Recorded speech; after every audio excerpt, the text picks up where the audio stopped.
மாண்புமிகு பேரவைத் தலைவர் அவர்களே, திராவிட முன்னேற்ற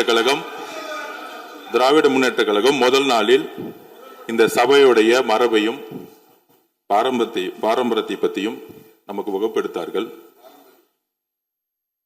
அந்த மரபுப்படி எங்களுடைய தலைவருடைய வழியில் இந்த சட்டசபையுடைய நிகழ்வுகளில் நாங்கள் கலந்து கொண்டிருக்கிறோம். நேற்று எதிர்கட்சி தலைவர் பேசும்பொழுது எவ்வளவோ வார்த்தைகள் உண்மைக்கு புறம்பாக சட்டத்திற்கு எதிராக ஒரே நிமிஷம் பேசுறேன். சட்டத்திற்காக பேசும் பொழுது நாங்கள் அமைதியாக இருந்தோம்.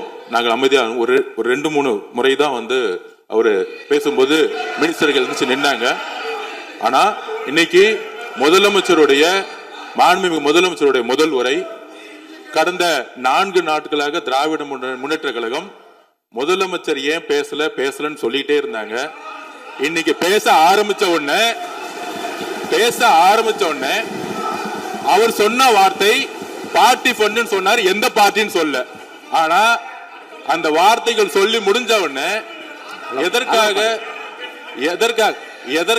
எதற்காக முதலமைச்சருடைய பேச்ச இவங்க குறுக்கிறாங்கன்னு தெரியல.